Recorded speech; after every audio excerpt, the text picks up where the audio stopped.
A silence too. Heavy morning came, but it didn't feel like morning. The sunlight over Briar Road was pale, filtered through a fog so thick it clung to the windshield like breath. Jake sat in his car outside the gas station, the same one where he had first heard the old man talk about the tunnel.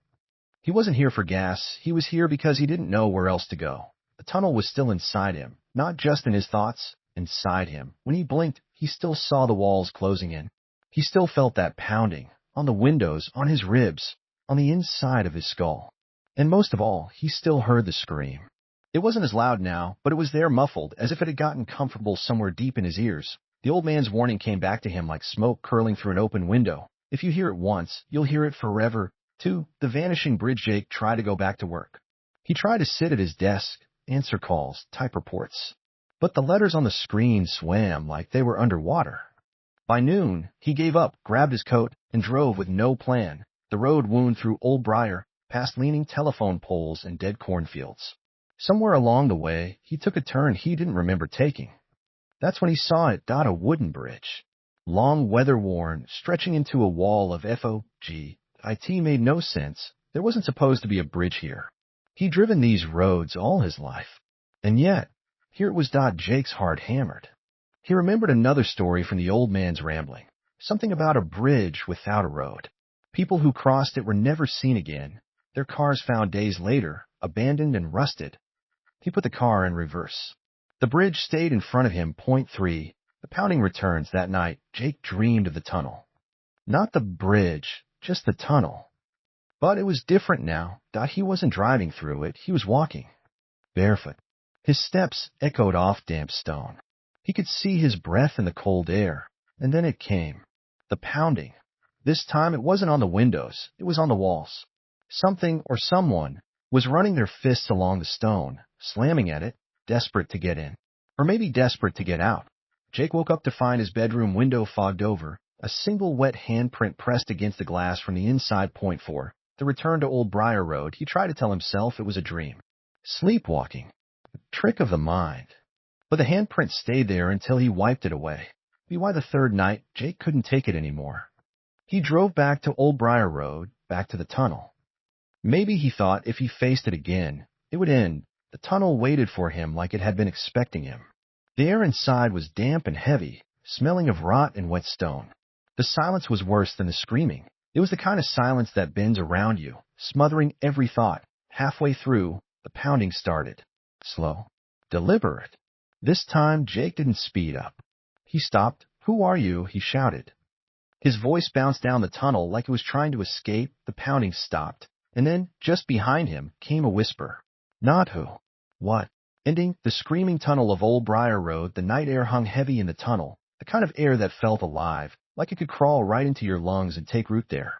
Mark's flashlight beam shook in his hand, the light dancing along the curved stone walls slick with moisture. He could hear Jenny's breath behind him, ragged and uneven. The pounding had stopped. That was almost worse than the sound itself. They had been hearing it, those frantic thuds, on the glass of the car windows for minutes that felt like hours. But now, in this strange silence, the tunnel seemed deeper, darker, hungrier. Mark turned to look at Jenny. She was pale, her eyes wide, her hair damp with sweat. "Mark," she whispered. "We shouldn't be here." "We're already here," he said, his voice shaking despite his attempt to sound calm. We just walk out the other side. That's all." But the other side wasn't there. He knew it. She knew it.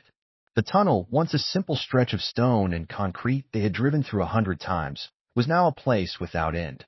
He took a step forward, and the ground seemed to groan beneath his foot. A low, guttural moan drifted through the air, not from ahead, not from behind, but from the walls themselves, as if the stones were speaking in some old, forgotten language. Jenny clutched his arm. "Mark, the walls. They're moving." He turned his flashlight toward them, and his heart seized. The stones were shifting, almost imperceptibly, like something just beneath the surface was pushing outward. He thought he saw fingers, thin, pale fingers, pressing against the damp mortar before vanishing again. The midnight train to nowhere. You probably think you know every corner of your town. You probably think you've walked every street, seen every alley, every rusting factory wall, every station platform. But I'm here to tell you, you haven't. There's a train station that only appears at 2:37 a.m. The first time I saw it, I was 19 and stupid. walking home after a late shift at the diner. The streets were quiet except for the hum of a distant street lamp. That's when I saw the faint glow far down the road, like an old movie screen flickering in the dark. I don't remember walking toward it. My feet just took me there. And then, like a dream unfolding, the station appeared. It wasn't new. No, it was old, the kind of old where the paint has long peeled away. The iron rails are red with rust, and the sign above the entrance hangs crooked, the letters almost gone. But I could still read them, Ashford Terminal. There's no Ashford in my town. Never was. The platform was empty except for a single cracked timetable display. The glass was fogged, but I could still see shapes inside, faces pale and blurry, like photographs left out in the rain. I stepped closer. The faces shifted. They were looking at me. That's when I heard it. Far away at first, a low hum like the sound of a wasp trapped in a bottle. It grew louder, deeper, until it became the unmistakable roar of a train, though no train had run here in decades. The ground trembled beneath my feet, and then through the mist, it arrived, the midnight train. It wasn't like any train I'd ever seen. The engine was enormous, its steel skin blackened with soot, the windows glowing with sickly yellow light. Steam hissed from its sides like a living thing breathing. The doors opened with a heavy sigh. Inside, I could see shadows. People. They were waving. Some smiled. Others didn't have mouths at all. Just hollow, dark spaces where their faces should have been. A man in a conductor's uniform stepped onto the platform. His hat was tilted low, hiding his eyes. His skin looked like thin wax stretched over bone. "Ticket," he said. I don't have one." He smiled, and something inside me turned cold.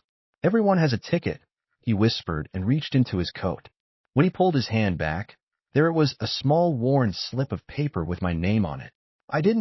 I started, but he interrupted. "Train's leaving."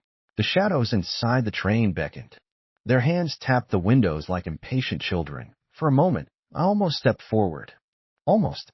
But something, a voice faint and urgent, told me to turn around. So I ran. I didn't look back until I was 2 blocks away. The station was gone. The road was empty. Only the faint hiss of steam lingered in the air. That was 3 years ago. I never told anyone, until last night. Because last night, it happened again. I woke up at 2:35 a.m. for no reason, the room colder than ice. I looked outside and saw that glow again, far down the road. This time I stayed inside, but I still heard the train. And when I looked in the bathroom mirror this morning, I swear I saw something behind me. Not a shadow, but a reflection in my own face, pressed against cracked glass. The return, that's when I decided I had to know what this was. The not knowing was worse than fear. It eats at you, you know. It sits in your head like a rusted nail, and you can't pull it out. So tonight, I went out at 2:30 a.m., carrying nothing but a flashlight and a recorder, one of those little handheld things I used to use in journalism class. I wanted proof, something I could show someone else, so I wouldn't end up sounding like a lunatic. The street was dead silent. The glow came right on schedule. The air grew heavy, thick, the way it does before a thunderstorm. And then, there it was, Ashford Terminal. Only this time, it was different. The cracked timetable glass was clear. The faces inside were sharp, in focus, and I recognized them. Palmer, the mailman, who went missing last winter. Linda Hayes, the teacher who moved away suddenly in '09. And behind him, my mother. She died in a car crash when I was 10.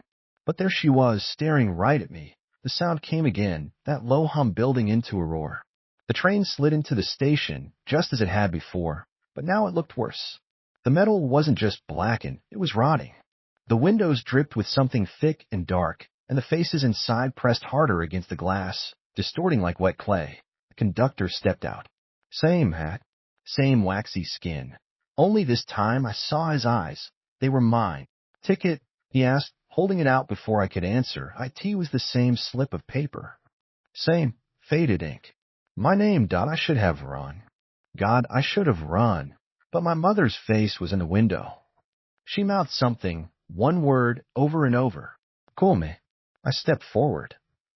The first encounter, the night was black in a way I hadn't seen in years. No stars, no moon, just a ceiling of dark pressing down. My headlights cut 2 pale cones through the fog as I rolled slowly along Old Briar Road. The pavement here was cracked, the kind of cracked that tells you no one important in the town uses it anymore. The locals avoided this road when they could. I told myself I wasn't like them. The tunnel appeared out of nowhere, its black mouth swallowing the road. It was small, just enough space for a single lane. The walls were made of old bricks, wet with condensation, and something about them looked wrong. They curved inward too much, like the tunnel itself was leaning closer to me. I told myself to keep driving. Halfway through, I heard it, the first pounding. It wasn't on the road, and it wasn't on the walls. It was on my car. Thud. The sound was sharp, urgent. Then again, thud. Thud. From the passenger side window, just inches from my face. My heart slammed against my ribs. I glanced over. No one was there. The window was rolled up, but the pounding didn't stop. It grew louder, faster, until I could hear the faint scrape of fingernails dragging down the glass. That's when the screaming started. It wasn't human. It was too loud for that small space, like it came from inside my own skull. A woman's voice, raw, desperate, screaming so hard it broke into ragged coughs. I floored the gas pedal. The tunnel spat me out into the night, and the pounding stopped instantly. The glass was unmarked. The car was fine, but I didn't use Old Briar Road for a long time after that. Part 1. The legend Old Briar Road used to be the main way into the north end of Coldwater, Maine. Long before the interstate, before the gas station closed and the last diner turned into a thrift store, this was the lifeline between the town and the rest of the world. The tunnel was built in 1912. That's what the rusted plaque said on the left wall, though you could barely make out the date through the moss. It was just a drainage pass, built under the railway to let horse-drawn wagons through. Later, cars took over, but the tunnel stayed the same size, tight, damp, and always smelling faintly of iron. Coldwater is a town where stories grow faster than weeds. You can't step into Pete's Diner without overhearing two old-timers swapping tales about ghosts, curses, or things that ain't right in the woods. But the Screaming Tunnel, yeah, that's what they called it, was the one story everyone knew. The legend went something like this. Years ago, a young woman lived in a farmhouse near the tracks. She was married to a drunk who worked for the railroad. One night, there was a fire. How it started depends on who's telling the story. Some say her husband lit it during a fight. Some say it was an accident. The woman ran to the tunnel, trying to escape the flames. She never made it out. The smoke and heat trapped her halfway inside, and she screamed for help until her lungs gave out. The pounding? That was her, they said, banging on the glass of passing cars, desperate for someone to stop and let her in. The screaming was her last breath, stretched into eternity. Thing is, I didn't believe in any of it. Not until that night, after my first encounter, I asked a few people about it. Reactions were mixed. Some laughed. Some got quiet. The guy at the gas station just said, "You shouldn't drive there after midnight. Ain't safe." When I asked why, he just shook his head. The old stories always had that extra layer in Coldwater. People believed them, but they also acted like telling too much could make the thing notice you. But I found out later that 2 people had died there in the last 10 years. One was a teenager on a bike. The other was a truck driver whose rig stalled in the middle of the tunnel. No one ever explained why their faces looked burned, but that's getting ahead of the story. Be why the second week after my first encounter, I was obsessed.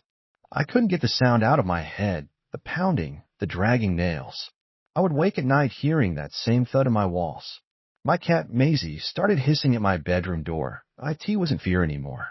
It was curiosity that I wanted to know what was inside that tunnel. Part 2, The Disappearances, Case 1. Linda Gibbons. Linda Gibbons wasn't the kind of person you'd expect to vanish. At 62 years old, a retired schoolteacher, lived in the same pale yellow house on Bickford Street for nearly 40 years.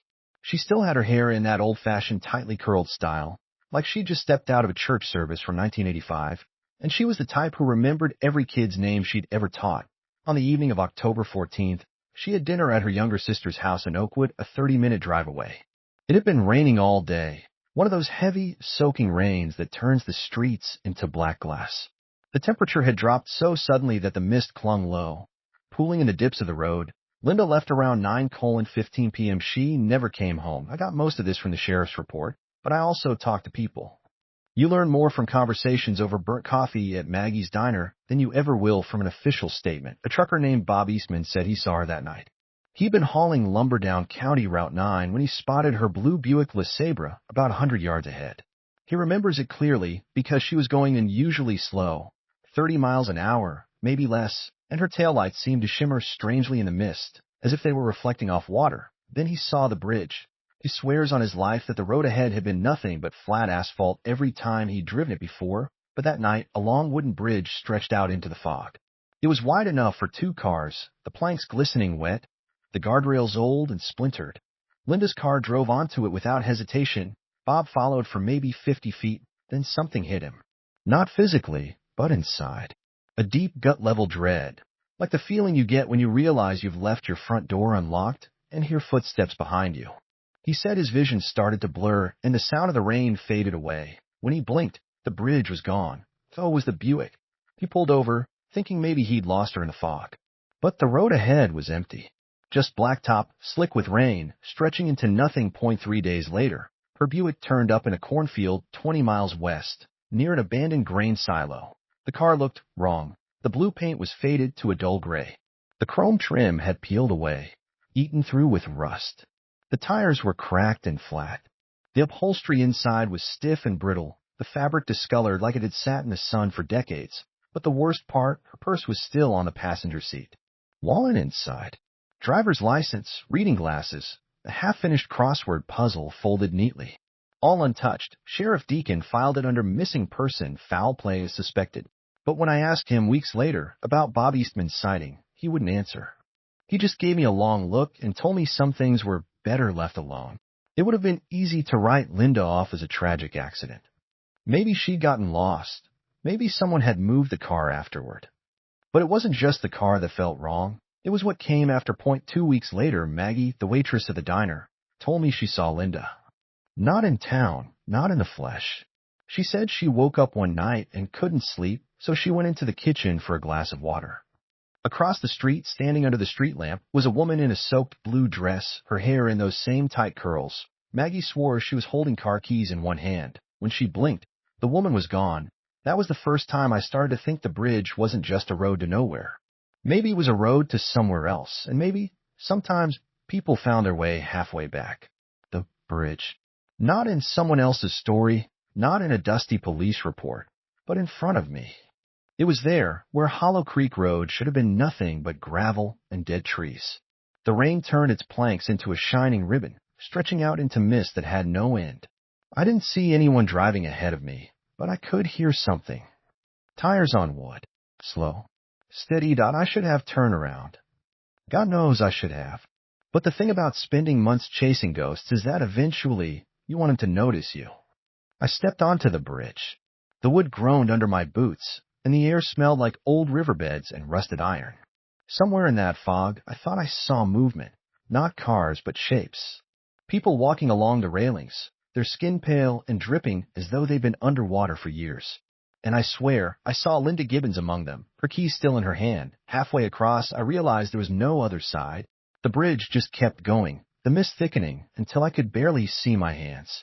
Then, like a whisper carried on the rain, I heard voices. Not just one, dozens. Some calling my name, others laughing low and slow. The bridge without a road prologue. The last drive of Raymond Cross, the rain had been coming down for hours, the kind that doesn't fall in drops but in long silver sheets, turning the world into a blurred watercolor painting. Raymond Cross kept both hands tight on the wheel of his '99 Ford, windshield wipers slapping a frantic beat. He was tired. Too tired to be driving, but the storm had knocked out the phone lines at his sister's place, and she lived alone, out on County Road 12. He just wanted to make sure she was okay. That's when he saw it first. It looked like the headlights were catching on water, a wide reflective surface stretching ahead. But as he got closer, he realized it was wood. Long, thick planks, slick and dark with rain, stretching out into the night. A bridge. Raymond frowned. There wasn't supposed to be a bridge here. Not for miles. Still, the road behind him was flooding, and something about the way the bridge seemed to rise out of the mist felt inviting. He drove onto it. The sound of the tires on wet wood was strangely loud, like drums echoing in a tunnel. He leaned forward, squinting through the rain. The far end of the bridge seemed blurry, like heat shimmer on asphalt. Halfway across, his headlights flickered. By the time they came back on, the other side of the bridge was gone. So was Raymond Cross. 3 days later, a farmer found his truck in a dry ditch 20 miles away. The engine was cold. The paint was bubbled and peeling, as if it had been sitting in the sun for 50 years. Moss grew along the rims, and the driver's seat was empty. Part 1 Harrow's Bend. If you drive through Harrow's Bend, you probably won't think much of it. 2 gas stations, 1 diner, a post office that closes at 3, and the kind of folks who will nod politely at you, but not much more. We don't get tourists. We don't get strangers, but every so often someone passes through and never leaves. That I'm not talking about moving here. I mean vanishing. I've lived here all my life, and I've heard the stories since I was a kid. They call it the bridge without a road, a long wooden bridge that appears in places it shouldn't. Always at night. Always when you're alone. And if you cross it, you don't come back. When I was 12, my uncle told me about it one summer evening, sitting on the porch with a sweating bottle of beer in his hand. He said he'd seen it once, after coming home from a late shift at the mill. Said it rose out of the fog like it had been there for 100 years, but the next morning, there was nothing but dirt road. I didn't believe him then, and I believe him now. I work for the Harrow's Bend Gazette. It's not much of a paper, 3 pages on a good week, but it keeps me busy. I cover lost pets, county fairs, and occasional bar fight. But 2 months ago, something started bothering me. In the span of 6 weeks, 3 vehicles were found abandoned in different parts of the county. All of them were rusted beyond belief, rust that should have taken decades. Inside, there were wallets, purses, coffee cups, but no people. The sheriff chalked it up to car theft gone wrong. But I'd heard the names before: Raymond Cross, Linda Gibbons, Carl Taverner. All of them had one thing in common. Someone claimed to have seen them driving toward a bridge where there wasn't supposed to be one. That's when I decided to start digging. Old Gazette archives, police reports, even county library microfilm. And I found more. Dozens more. Every 10 or 15 years, the same thing. Strange disappearances, abandoned cars aged far beyond their years, and quiet whispers about a bridge no one could find in daylight. The oldest case I found was from 1911. The man's name was Elias Whitford. According to the paper, his horse-drawn wagon was discovered on the banks of Hollow Creek, the wood brittle and black with rot. The article claimed it looked like it had been underwater for a great many years. Though the creek was only a few inches deep, I told myself it was just a local ghost story, a way to explain the unexplainable. But the more I read, the more I noticed a pattern. The bridge always appears in storms. It always appears to people driving alone, and no one who's crossed it has ever been seen again. The drop was slow at first, almost graceful, as if the road were lowering him into some unseen pit. The glowing eye remained above, still and watchful, its light shrinking as the edges of the world rose around him like the lip of a crater. The pale, leathery surface under his boots stretched and warped, groaning faintly with the strain of his weight. Beneath it, those hooked shapes moved faster now, weaving in and out of each other like eels in black water. Hank tried to run, but each step was heavier than the last, not from exhaustion, but because the ground seemed to cling to his soles, a tacky pull that grew stronger the more he fought it. Then, without warning, the membrane beneath him tore. The sound was wet, a rip followed by a spray of warm mist that clung to his face and arms. Hank fell forward, catching himself on his palms, and saw the truth beneath the skin of the earth, a vast cavity lined with something like muscle and cartilage, pulsing faintly as if alive. The shapes he'd glimpsed before emerged fully now. Elongated limbs tipped with hooks, their surfaces slick and colorless, each moving independently yet in a disturbingly coordinated rhythm. They didn't reach for him at first. They hovered, twitching slightly, as though tasting the air around his body. The whisper returned, stronger than ever, but this time it was not alone. Dozens of voices layered over each other, all speaking the same phrase in different tones, pitches, and tempos. Down here, down here, down here. It was hypnotic, almost soothing, and against all reason, Hank felt himself leaning forward, the yawning cavity beneath him no longer terrifying but strangely inviting. The glowing eye above dimmed, shrinking into the black until it was gone, and with its absence came the first touch, one of the hooked limbs brushing lightly against his ankle. The contact burned cold, the chill racing up his leg faster than he could pull away. And in that frozen instant, he realized something that made his stomach turn. The limb wasn't pulling him down, it was holding him still, waiting for something larger to arrive. The night had grown impossibly black, the kind of black that swallows headlights whole, leaving the road ahead like a yawning throat. Sam's hands were locked on the wheel, so tightly his knuckles were chalk white, the leather groaning under his grip. Beside him, Marla hadn't spoken in 20 minutes, not since the last time they'd seen something in a rearview mirror that should not have been there. It hadn't been a car. No headlights. Just a vague, shifting darkness that clung to the asphalt and moved when they moved, like it was stalking the tires. Sam tried not to look at it, because every time his eyes drifted toward that reflection, the shadows inside it seemed to notice, and then they would pulse forward, closer, gaining ground without actually moving. The gas station attendant's warning replayed in his head, a needle on a warped record. Don't be on that road after dark. Not unless you want them to ride with you. He couldn't shake the way the old man had said them. Not as a joke, not as some tourist scare tactic, but like a confession. Sam had thought it was just superstition, maybe even a way to keep people from getting themselves killed on an unlit highway. But now, as the desert air seemed to thicken, and the shadows began stretching too far into the beam of their headlights, the idea of them felt horribly real. His eyes burned from keeping them open so wide, scanning the shoulders of the road for any sign of life, though by now he knew that whatever life was out here didn't move the way people did. The road signs had all vanished, too. Not just the gap between them vanished. For the past half hour, they'd been driving past nothing but a flat horizon, endless asphalt, and a moon that seemed glued to the same spot in the sky. No matter how far they went, Marla finally broke the silence. "Sam," she whispered, like raising her voice would be an invitation, I think they're inside." He glanced at her, then back to the road, his stomach tightening. Inside what? She didn't answer right away, her eyes darting toward the back seat. Sam didn't want to follow her gaze, but some stubborn part of his brain, some corner that still wanted the truth, even if it was poison, forced him to look. At first, there was nothing. Just their worn duffel bag, a couple of takeout wrappers, and the dark space between the seats. Then something shifted. Not moved, shifted, like the shadows themselves were rearranging, spilling over the seat in slow, syrupy waves. Sam's throat closed. It wasn't a shape he could describe, not exactly. But he could feel it watching him, the air in the car pressing down harder with every heartbeat. He looked back at the road so fast he nearly swerved. Last stop on Gravedigger's Highway, Part 1. The desert at dusk isn't quiet. Not if you really listen. There's the dry rattle of wind against dead yucca stalks, the distant whine of a half-broken billboard turning lazily on rusted hinges. And under all that, a faint hum, like something alive, bleeding up from the blacktop itself. It was that hum that first made Jason ease off the gas. He had been driving for nearly 8 hours, heading west toward Reno. The highway was a thin, lonely ribbon through a landscape of stone and dust. He had passed 2 cars all day. Both had been heading the other way. The sun was a molten red coin, sinking into the jagged teeth of the mountains, painting the whole sky in bruised oranges and purples. Shadows were stretching, reaching across the road like fingers. Jason spotted the gas station before he realized how low his tank was. A flickering neon sign buzzed in the hot air. Gas of cold drinks.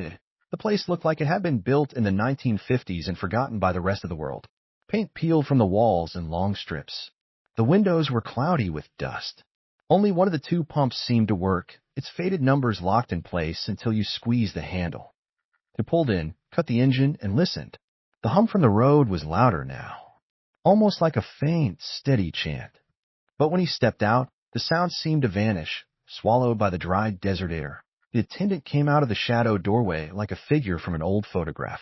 He was thin, wiry, with skin the color of worn leather and eyes that seemed too pale for the sun. His hair was silver white, but not the soft kind, more like steel wire sticking out from his head. He didn't smile. "You headed west?" the man asked. His voice was low, gravelly, and carried the weight of someone who had seen too many bad things to count. Jason nodded, trying for a polite smile. "Yeah, Reno. How far is it from here?" The old man didn't answer right away. He looked past Jason's shoulder, down the road, as if measuring something only he could see. Finally he said, "Long enough. But you'll be needing to stop before dark." Jason laughed nervously. "Yeah, well, I'm used to night driving." The man stepped closer, his eyes hard now. "Not out here, you're not.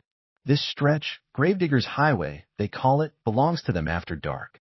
Jason almost asked them who, but there was something in the way the man said it, something so absolute and heavy, that he didn't want to invite the answer. "You can fill up here," the attendant continued. "There's a little diner a mile back. Stay there tonight. Get back on the road after sunrise. If you pass mile marker 117 after sundown..." He trailed off, shaking his head. Jason smirked, trying to hide the creeping unease in his stomach. "What happens then?" The old man looked him dead in the eye. "They'll take you, and you won't be coming back." A shiver ran through Jason despite the heat. He thought about shrugging it off, just some weird old desert guy trying to spook the tourists. But something in the man's expression made him pause. There wasn't a trace of humor in it. No wink, no smirk. Just bone-deep certainty. Jason filled his tank in silence. The hum from the road seemed to be pulsing now, as if in sync with his heartbeat. When he looked down at the pump, he noticed something odd. The counter never went past $6.66. It clicked over and over, but that was the number locked in place. He turned to tell the attendant, but the man was already backing into the shadows of the store. "Don't drive past dusk," he said one last time. And then the door shut. The wind along Gravedigger's Highway had a sound that night, not just the hiss of sand dragging across asphalt, not just the moan of desert emptiness. It was a layered sound, like something underneath was whispering, like there were 100 voices pressed against the walls of the night, all speaking at once in a language you couldn't quite understand but could feel deep inside your teeth. Mike had been on roads like this before, forgotten desert strips where the horizon stretched so far you thought you could fall into it, but this was different. It was the way the darkness seemed thick, how his headlights didn't push it back so much as carve a narrow path through it, like a flashlight beam through smoke. He glanced in the rearview mirror and saw only blackness. The gas station's lonely neon glow was long gone now, just a faint memory in his mind. The attendant's warning echoed again, "Don't drive past dusk." That part was easy enough to replay in his head. The words were burned into him like a brand, but the way the old man's eyes had looked when he'd said it, that was what stuck. They'd been wide and unblinking, the kind of look you give a man who's already standing on the edge of the grave and doesn't know it yet. And then, of course, the old man's voice dropping lower, almost to a whisper. He night after the first encounter was not quiet. Ethan didn't sleep. He couldn't. The motel bed creaked at every small movement, and the silence between the creaks was heavy, thick, almost sticky. Somewhere in the corner of the room, the old wall clock ticked in a slow, uneven rhythm, like a heartbeat struggling to keep pace. It was the kind of sound that made you realize you were alone, or made you wish you were. His mind replayed the gas station attendant's words over and over. "Don't drive past dusk. The road belongs to them after dark." The word had weight now. Not just a caution from some desert eccentric. It was heavier, sharper, like a name whispered in an empty church. Ethan didn't know who they were, but every instinct in his bones told him the gas station man hadn't been joking. By 3:14 a.m., the air in the room had grown stale. Ethan pushed the covers aside and sat up, his bare feet meeting the cold wooden floor. Outside the window, the highway shimmered faintly under the silver moonlight, stretching endlessly into the black Nevada desert. No cars, no wind, not even the chirp of crickets. Just stillness, the kind that pressed against your chest until you had to breathe just to remind yourself you could. At 4 a.m., he heard it at a faint hum. It wasn't a car engine exactly. It was smoother, like the sound of metal sliding over glass. He moved toward the window and squinted into the darkness. That's when he saw it, faint headlights far down the road. 2 beams of light, except they didn't bounce or flicker like normal headlights. They glided, perfectly parallel, perfectly steady, and they were moving fast. In the time it took for Ethan to blink, the lights had halved the distance to the motel. He stepped back, the curtain brushing his cheek. Something deep inside screamed at him to not be seen. But curiosity, that old, dangerous itch, kept him there for a second too long. The lights reached the edge of the motel lot and stopped. Just stopped. Ethan's skin prickled. The 2 beams hung in the dark like watching eyes, silent, unblinking. His breath quickened. He didn't know why, but he felt sure that if he moved too suddenly, something bad would happen. And then slowly the lights went out, but the darkness didn't swallow them up. No. It felt thicker now, as if the lights had only been masking something behind them, something still there. By dawn, Ethan was packed. He didn't care if the desert sun fried him alive. He just needed to keep moving. The gas station was the only landmark before the highway swallowed you whole, so he stopped again, hoping maybe the old man would have more answers in the light of day. But the station was empty, not just closed, empty. The door hung half open, swaying slightly on one hinge. The air smelled faintly of gasoline and something else, something sweet and rotten. The counter was dusty. The coffee pot sat cold and untouched. And behind the counter, the stool where the old man had sat last night was toppled over on its side. Ethan's mouth went dry. He called out once, twice. No answer. He stepped outside, scanning the barren horizon. In the dirt lot beside the station, there were tire tracks, but not normal ones. They were deep, evenly spaced, and led straight off the road into the desert. No turns, no curves, just a dead straight path into nothingness. And then, in the corner of the lot, half buried in sand, Ethan saw it.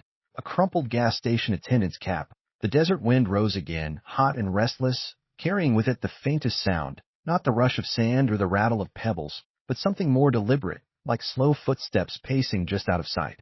Hank froze in mid-step, his flashlight beam quivering in his hand. The cone of light fell on the asphalt ahead, showing nothing but the endless ribbon of Gravedigger's Highway stretching into blackness. Yet the sound persisted, scraping closer, until it seemed to come from the very edges of the dark where the light couldn't reach. Somewhere beyond, the air was heavier, as if the night itself was leaning forward to listen. Hank's pulse hammered in his ears, but the silence between each scraping step was worse than the sound itself. Like the thing following him was enjoying the pause, savoring the chase.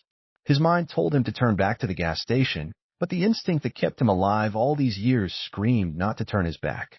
He gripped the flashlight tighter, his fingers slick with sweat, and forced himself to keep walking toward the faint glow of his truck's taillights far ahead, each step an act of will. But the truth was already dawning. That glow might not belong to his truck at all. Somewhere deep in the dark, a voice began to whisper, not from any one direction, but from everywhere at once, as if the wind had learned to speak. It said his name, drawing it out like a thread, making it stretch thin and fray at the edges. Hank's heart stuttered. Hank didn't run at first. Not because he was brave, but because his legs refused to obey him. The cold pressed in from every side, though the night air had been hot moments ago. His breath misted in the beamless dark, and each exhale seemed to vanish faster than the one before, like something was drinking it in. The chorus of voices had stopped, but their absence was worse. It was as though they had gone silent to watch him think. The silence broke with a low hum, not mechanical, not quite human. It vibrated through the soles of his boots, up his spine, until it rattled in the hollow places of his skull. Hank forced himself to take a step forward, then another.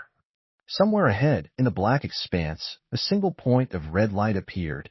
At first he thought it might be a taillight again, but this one pulsed, slow and steady, like a heartbeat. As his eyes adjusted, he realized it was too high off the ground to belong to any vehicle. The hum deepened into a groan. The ground under Hank shifted, like a muscle tightening, and he nearly lost his balance. His instinct screamed at him to turn back, but when he did, the horizon behind him was gone. There was no gas station, no faint glow from neon signs, no outline of the desert hills, only a wall of pure black, so deep it felt like staring into the mouth of something alive. That was when a smell hit him. Damp, metallic, sweet in a way blood turns sweet after it dries. His stomach lurched. He swallowed hard and kept moving toward the pulsing red glow, telling himself it was just a marker light, maybe a construction zone he'd forgotten seeing in daylight. But his mind knew better. There was no construction on Gravedigger's Highway. There never had been. When he finally came close enough, the glow revealed itself for what it was, an eye.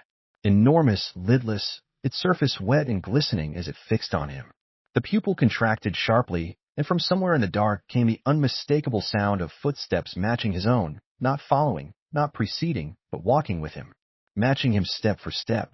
The eye didn't blink, it couldn't, but it tightened somehow, the membrane around it quivering as if a thought had passed through whatever owned it. The sound of the footsteps grew sharper, no longer muffled by sand or gravel. They were deliberate now, like boots on polished stone, echoing faintly in a space that shouldn't have been open desert. Hank's breathing quickened, and the more he tried to steady it, the more ragged it became. Somewhere behind the thud of each step came a faint scrape, like a metal edge dragging lazily across rock.